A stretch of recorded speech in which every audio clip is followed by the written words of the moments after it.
آج ایک ہم ایسے کیس کے بارے میں بات کریں گے جو کہ آئی ایس پی کے بالکل دفتر کے سامنے ہوا، اور آئی ایس پی کے دفتر کے سامنے ایسا کیس ہونے کی وجہ کیا تھی یہ بھی جا کے جاننے کی کوشش کریں گے۔ لیکن حیران ہے اس مجرم کے اوپر اور اس کی بہادری کے اوپر، کیسے اس نے آئی ایس پی کے دفتر کے سامنے اتنا بڑا کانڈ کر دیا۔ ناظرین گرامی، ممبئی شہر کے آئی ایس پی دفتر کے سامنے ایک پولیتھین بیگ میں، پلاسٹک کے بیگ میں ایک لاش کے ٹکڑے ملنے شروع ہو جاتے ہیں۔ لاش کے ٹکڑے کچھ یوں ہوتے ہیں کہ کچھ چلے ہوتے ہیں اور باقی ٹھیک ہوتے ہیں۔ جلنے کی وجہ یہ ہوتی ہے کہ کسی نے پچھلی رات ان کو آگ لگائی ہوتی ہے، لیکن کچھ دیر بارش ہونے کی وجہ سے وہ آگ بجھ جاتی ہے اور آدھے حصے جل جاتے ہیں، آدھے بچ جاتے ہیں۔ وہاں پہ کسی کا گزر ہوتا ہے تو وہ دیکھتا ہے کہ یہاں پہ ایک میت کے ٹکڑے پڑے ہوئے ہیں، شاپر سے باہر نظر آ رہے ہیں۔ وہ پولیس کو کال کرتا ہے، پولیس آ جاتی ہے، آگے ان کو ٹکڑوں کو برآمد کرتی ہے، ہاسپٹل میں لے کے چلی جاتی ہے، اور وہاں پہ جا کے ان کا پوسٹ مارٹم ہوتا ہے۔ پوسٹ مارٹم ہونے کے بعد پتہ چلتا ہے کہ کسی نے اس کو قتل کیا ہے۔ قتل کرنے کے بعد چھوٹے چھوٹے پیس کیے اور پلاسٹک بیگ میں بھر کے یہاں پہ کوئی چھوڑ کے چلا گیا ہے، اور یہ ایک آدھا دن پہلے ہی اس کا مرڈر کیا گیا ہے۔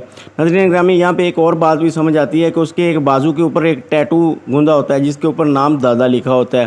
ایک چیز، دوسری چیز نوٹس کرنے والی یہ ہوتی ہے کہ وہاں پہ ایک پلاسٹک سرجری ہوئی ہوتی ہے جو کہ پیر کے اوپر ہوئی ہوتی ہے۔ وہاں پہ ایک پلیٹ ڈالی ہوتی ہے، ایلومینیم کی پلیٹ۔ ناظرین گرامی، ایلومینیم کی پلیٹ کی کمپنی کا پتہ لگایا جاتا ہے کہ یہ کس کمپنی کا پتہ لگنے کے بعد 66 لوگ سامنے آتے ہیں جن لوگوں نے وہ پلیٹ خریدی ہوتی ہے۔ 66 لوگوں کی ایک لسٹ بنتی ہے، ٹیمیں بنائی جاتی ہیں، پولیس کی ٹیمیں باری باری چیک کرنا شروع کر دیتی ہیں کہ آخر یہ کس ویکتی کے پاؤں کی ہے یہ پلاسٹک سرجری۔ ایسے چیک کرتے کرتے وہ چیک کر رہے ہوتے ہیں، دوسری طرف دوسری پولیس کی ٹیم جو ہوتی ہے وہ انکوائری کر رہی ہوتی ہے کہ آخر کون ہے جو اس ہتیا کو، کانڈ کو سر انجام دے سکتا ہے۔ ایسے کرتے کرتے وہ CCTV کیمرے چیک کر رہے ہوتے ہیں۔ اس ایریے میں کوئی CCTV کیمرہ تو نہیں لگا ہوتا، لیکن اس روڈ کے اوپر ضرور لگے ہوتے ہیں۔ وہاں پہ ان کو ایک سلور کلر کی ویگنار کار نظر آتی ہے جو کہ جاتی ہے اور 15 منٹ بعد واپس پھر آتی ہے، اور جب واپس آتی ہے تو وہ تھوڑی سی مٹی لگی ہوتی ہے، گیلی ہوتی ہے، بارش بھی اس ٹائم ہو رہی ہوتی ہے۔ تو پولیس کو اس ویگنار کار کے اوپر شک جاتا ہے کہ آخر یہ کار گئی بھی ہے، 10-15 منٹ بعد واپس آئی ہے، اور جس جگہ پہ یہ لاش کے ٹکڑے ملے ہیں اس جگہ پہ بھی مٹی تھی، کچا ایریا تھا، اور اس کے اوپر بھی مٹی وغیرہ لگی ہوئی ہے۔ وہ سارا اپنا فوکس اس کار کے اوپر رکھتے ہیں، نمبر پلیٹ سے نمبر پڑھنے کی کوشش کرتے ہیں، لیکن نمبر تو نہیں پڑھا جاتا، لیکن یہ پتہ ضرور چل جاتا ہے کہ گاڑی کے اندر ایک عورت اور ایک بندہ بیٹھے گاڑی کو ڈرائیو کر رہے ہیں۔ ناظرین گرامی، اب سارا کچھ کھنگالا جاتا ہے۔ کھنگالنے کے بعد پتہ چلتا ہے کہ اس آئی ایس پی جو آفیسر ہے، اس کا جو ڈرائیور ہے، اس کے پاس بھی ایک ویگنار کار ہے اور وہ بھی سلور کلر کی ہے۔ ناظرین گرامی، یہاں پہ ان کو کھٹکنا شروع ہو جاتی ہیں کہ پولیس آفیسر جو ہے، اس کا جو ڈرائیور ہے سشانت شنکر، اس کے پاس بھی اس سلور کلر کی گاڑی ہے۔ ناظرین گرامی، وہ اس کو پتہ چلے بغیر اس کی کال ہسٹری نکالتے ہیں، چیک کرنا شروع کر دیتے ہیں کہ آخر یہ قتل، یہ مرڈر کا اس کے ساتھ تو کوئی لین دین تو نہیں ہے۔ آخر وہ اس کی کال ہسٹری نکالتے ہیں، لیکن ان کو وہاں پہ کچھ اس طرح کا نظر نہیں آتا۔ تو خیر وہ اس کا باقی بھی ڈیٹا کرنا شروع کر دیتے ہیں چیک۔ ایسے چیک کرتے کرتے ان کو اس کے موبائل میں اور تو کچھ نہیں ملتا، لیکن ایک نمبر ملتا ہے جس کے اوپر لکھا ہوتا ہے دادا جگ داری۔ وہ اس کے ساتھ کوئی خاص بات تو نہیں ہوئی ہوتی، لیکن پولیس والے اس کا ٹھکانے کا پتہ کرواتے ہیں تو پتہ چلتا ہے کہ جس جگہ کا یہ سشانت شنکر ہے ڈرائیور، یہ اس کی بیوی کے مائکے کے گاؤں کا بندہ ہے، اور یہ اس سے بات بھی ہوتی ہے اور اس کا دوست بھی ہے۔ ناظرین گرامی، اب بیک گراؤنڈ جاننے کی کوشش کرتے ہیں۔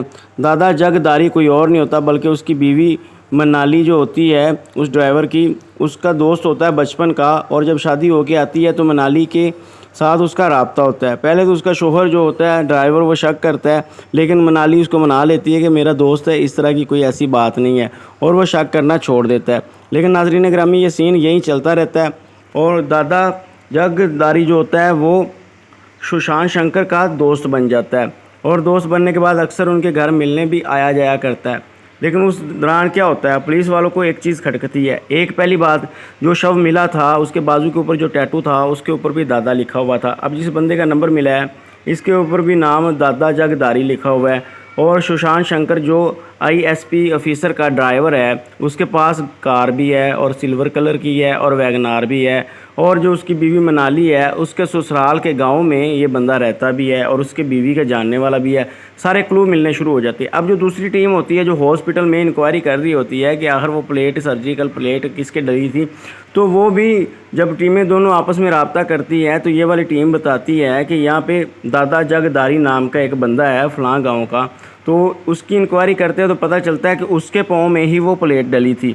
ساری کڑیاں ملنی شروع ہو جاتی ہیں. اب پولیس والے کیا کرتے ہیں, سب کچھ یہ چوری کیا ہوتا ہے.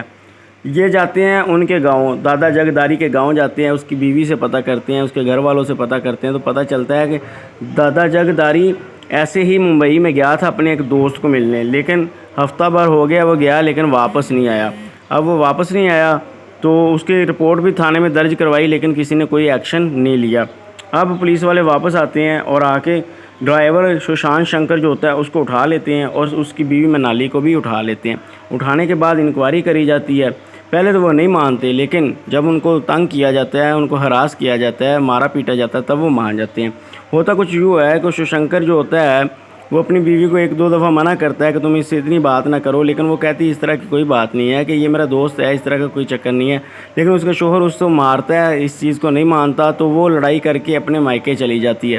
جب مائکے جاتی ہے تو مائکے کے گاؤں میں رہنے والا یہ دادا جگداری بھی ہوتا ہے. ایسے ہی میاں بیوی کے تعلق خراب ہوتے ہیں, لیکن دادا جگداری کی وجہ سے تعلق خراب ہو رہے ہوتے ہیں. شوہر واپس جاتا ہے اور منت ارلا کرتا ہے, اپنی بیوی کو راضی کرتا ہے, اب نجائز شک نہیں کروں گا. تو وہ پھر واپس آ جاتی ہے اور وہ بھی سوچتی ہے کہ مجھے اتنی زیادہ بات نہیں کرنی چاہیے, ہماری میاں بیوی کے آپس میں لڑائی ہوتی ہے. ہفتہ 10 دن تو وہ بات نہیں کرتی, ہفتہ 10 دن بعد وہ پھر چالو ہو جاتی ہے. ایک دن ایسے ہی اس کا شوہر اس کا موبائل چیک کرتا ہے, واٹس ایپ چیٹ چیک کرتا ہے, تو اسے پتہ چلتا ہے کہ میری بیوی نارمل بات نہیں اس سے کر رہی, ضرور ان کے درمیان کچھ نہ کچھ اس طرح کا چل رہا ہے. اگر نارمل بات ہوتی تو وہ اس طرح نہ ہوتی جس طرح یہ میری بیوی اور یہ بات کرتے ہیں.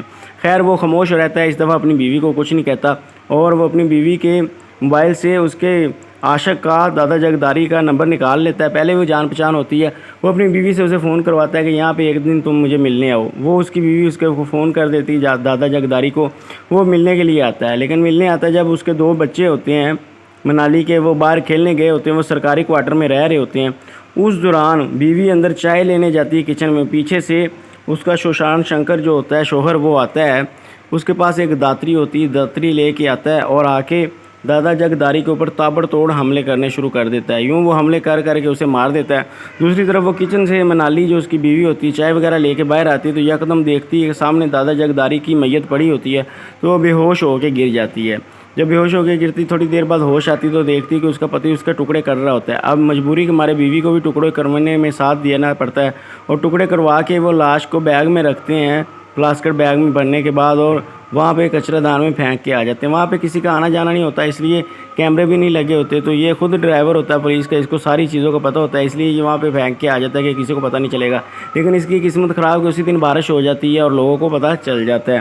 اب ناظرین گرامی ہوتا کیا ہے کہ اس کو پوچھا جاتا ہے کہ آخر تم نے کس وجہ سے مارا, تو وہ ساری بات بتا دیتا ہے کہ یہ ایسے میری بیوی کا عاشق تھا, اس وجہ سے میں نے اسے قتل کر دیا.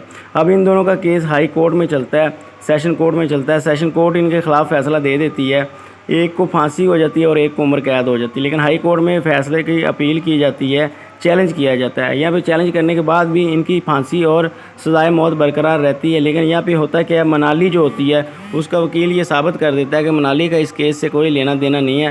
وہ تو دادا جگداری کو جب دیکھتی ہے تو دیکھ کے بے ہوش ہو جاتی ہے, لیکن اس کے پتی نے قتل کیا ہوتا ہے, مجبوری میں اسے ساتھ دینا پڑتا ہے, اس لیے وہ اپنے شوہر کا ساتھ دیتی ہے, اور ساتھ دینے کے بعد اس کے ساتھ جاتی ہے اور ٹکڑوں کو لاش کو ایک جگہ پہ ٹھکانے لگاتی ہے. تو اس لیے اسے بیل دے دینی چاہیے. ہائی کورٹ بھی یہ چیز مان لیتی ہے, اور ماننے کے بعد منالی کو بیل دے دیتی ہے. لیکن جو اس کا شوہر ہوتا ہے وہ آج بھی اندر ہے اور اپنی سزا کاٹی جا رہا ہے.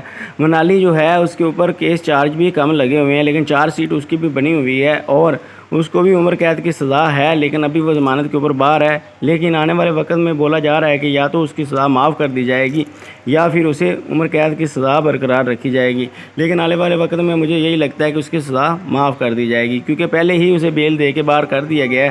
تو جو عمر قید کی سزا ہے وہ عمر قید تو نہ رہے گی, وہ تو ایک مذاق بن کے رہے گی. لیکن جو اس کے شوہر نے کانڈ کیا تھا اس کو سزائے موت دی ہوئی ہے, لیکن فی الحال وہ عمر قید کی سزا کاٹ رہا ہے. اس کی پھانسی کے اوپر عمل درآمد نہیں ہوا, اور نہ ہی اس کو پھانسی ہونی, بلکہ آنے والے وقت میں اس کو بھی عمر قید کر دی جانی ہے. تو یہ تھی ناظرین آج کی سٹوری, اس کو یہاں پہ ختم کرتے ہیں. پسند آنے کی صورت میں لائک شیئر اور کمنٹس لازمی کریے گا. اوکے, اللہ کے نگہبان.